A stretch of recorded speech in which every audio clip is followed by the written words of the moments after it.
Welcome to Blog and Mablog from DougWills.com. This audio is brought to you by Canon Press. 2021 is around the corner, and this side of the calendar always gives us a great reason to reflect and get our priorities straight. I want to recommend Doug's Productivity. He defines productivity as the practice of plodding away at a pile of work, instead of frantically trying to sprint through it all.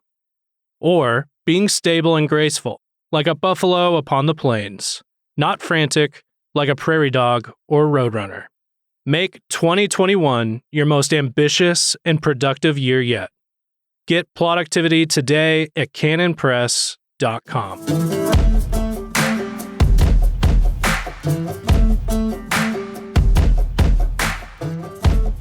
Reflections on a Pig's Breakfast Presidential Maneuver. December 14th, 2020. Introduction. If you will allow me, I would like to share a few snapshot thoughts of where we currently are. As I write this, the president has not conceded, the Electoral College has not yet done its thing, although they are about to, and the inauguration of Biden has not occurred. The disputing continues, in other words, with one side beyond exasperated that the disputing is continuing. Eric Erickson recently called those challenging the integrity of the election, for one of the riper examples, leg-humping idiots. Now, what I'm about to write is not an example of me being a bitter-end diehard, certainly not wanting to draw any of Erickson's ire, but rather simply an example of pointing out something that seems to me rather obvious. It is not obvious to me that anything will actually unfold this way, because the Electoral College starts meeting today, but it is just obvious to me that in principle it could have. And the fact that it could have illustrates just how poor the Supremes were on the standing of Texas, and what do I mean? In effect, a 9-0 decision. The lawsuit brought by Texas and a passel of other states asked the Supreme Court to kick the election back to the state legislatures of certain swing states, in effect voiding their normal procedures on account of the unconstitutional local corruptions in those procedures, illegal deadline extensions, etc. I do think this was a reasonable case and not a clown card parade, and I think that Ted Cruz would have acquitted himself very well in arguing the case before the Supreme Court. I'm grateful he agreed to take it up despite the derision of those conservatives who have been hooting at the lawsuit. But the Supreme Court decided not to hear the case, 7-2, because Texas didn't have standing. Two justices, Alito and Thomas, basically said they would have heard the case, but would have decided against Texas. That, in effect, made it a 9-0 decision against the president, including all the conservative justices and all of Trump's appointees. At a bare minimum, this means there's a very strong sentiment on the high court against letting one state interfere with the internal doings of another state, even when it comes to how they govern their electoral processes in a presidential election. And even if the way they govern their internal processes might be more than a little dodgy. So deposit that part in the bank. We will come back in just a moment, write a few checks on it. So don't you see what this means? If this kind of thing is purely a process standing issue, then it means the following. If Texas has no standing to ask the Supreme Court to step in to make the Pennsylvania legislature settle what happened in Philadelphia on November 3rd, then Massachusetts and California would have no standing if the Pennsylvania legislature took that task up on their own initiative, or if Georgia did, or Michigan. To spell it out, if those legislatures said that they were in fact persuaded of widespread voter fraud in their very own state, and that they couldn't see any way to unscramble the egg, and so they assumed original jurisdiction over the apportionment of their electors and assigned them to Trump, it wouldn't matter if California didn't like it. California would have no standing. California would be standing in the boots of Texas and not liking it very much, besides not filling them very well. Now, I'm not so naive as to believe that if such a thing were to happen, and if California complained about the Pennsylvania legislature giving their electors to Trump, that the Supreme Court would rebuff California 9-0. I didn't just fall off the turnip truck. But I do know that those justices who wanted to hear California out would have to turn themselves into an Auntie Anne's pretzel in order to explain why California has standing to complain about an election irregularity in another state, and Texas doesn't. And I, among others, think it would have been grand if that bluff had been called. But fortunately for them, twisting oneself into an Auntie Anne's pretzel is something they know how to do. Think of it this way. Now, why does it matter since it is not going to happen? Let us say that it is 2 years from now and one of the conservative Supreme Court justices were to give a speech somewhere that indicates he thought that the Texas case had both standing and merit. The obvious comeback would be, Well, then why did you vote the way you did? So they wouldn't be in a position to say or do anything like that. They would be more discreet than that. That would give the game away. In the same way, and for the same reason, Republican legislators in these swing states who control those legislatures were given, on paper, an opportunity to rise up or to flame out. What they don't get to do is nothing and then complain afterwards about a stolen election or even a suspicious election. The comeback will be, why didn't you stop it then?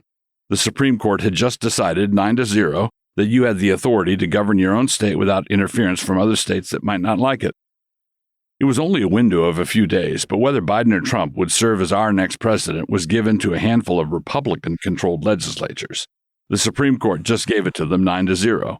The fact that it will not be done is illustrative of how Biden was actually selected by Democrats and Republicans alike. He will be the president, or so it seems, because the cheating was open and manifest, and those who were cheated against allowed it to happen. The complaining was very loud, but that is what it was, complaining. What I'm saying is that Republicans, even the current loud ones, in fact, especially the current loud ones, will not be able to do anything politically in the future if there was an actual thing they could have done in this situation, but in actual fact did not do. And to reiterate a matter of some importance, such a move would only be open to those who honestly believe that there was massive cheating from the Biden side in these swing states, and who honestly believed it because they followed the evidence and had come to that conclusion. If your only beef was that Biden won, and you believe that cheating occurred for no other reason, then you would have been just part of the general political dishonesty, hypocrisy, and all-round hackery that is burning our country down. Why isn't this more obvious to more people? We've been living with a system of unequal weights and measures for a long time now. Conservatives have been gaslit for a very long time. It is not obvious to us because we've been trained in the arts of suppressing the obvious. I mean that if Antifa wants to burn down a few cities to blow off their anger, this is just taken in stride for all concerned. If a Tea Party rally leaves a nearby trash can overflowing a little bit, it will be declared a racist threat to the Republic. If there is a whiff of an allegation of a report that a dossier somewhere might contain negative information about Trump, for years we will all be tied into knots until the day of impeachment arrives. But let us say that sometime during the night, YouTube, Google, Facebook, and Twitter were all subjected to a hostile takeover by a secretive cabal of right-wing financiers, and then they started banning any suggestions that Trump be impeached for anything and demonetizing those platforms that kept trying to bring it up. Give yourself a moment to imagine the reaction. Try to include the colors of the mushroom cloud. Yeah, this is whataboutism. So what about it? Giving something a name like whataboutism is not the same thing as giving a reasonable response. You might not know the truth about what happened in this election, but as sure as the ground under your feet, you do know what position is going to be censored. Do you not? Rhetoric and Division. We are in a time, obviously, when tempers are running high and lots of things get said. I note again Eric Erickson's comment at the top. But we need to understand something. In my view, the rhetoric is not so much a cause of our divisions as the divisions are a cause of the rhetoric. We can see this in a stark form with Biden's appeals for national unity after the election. We should all come together now, right?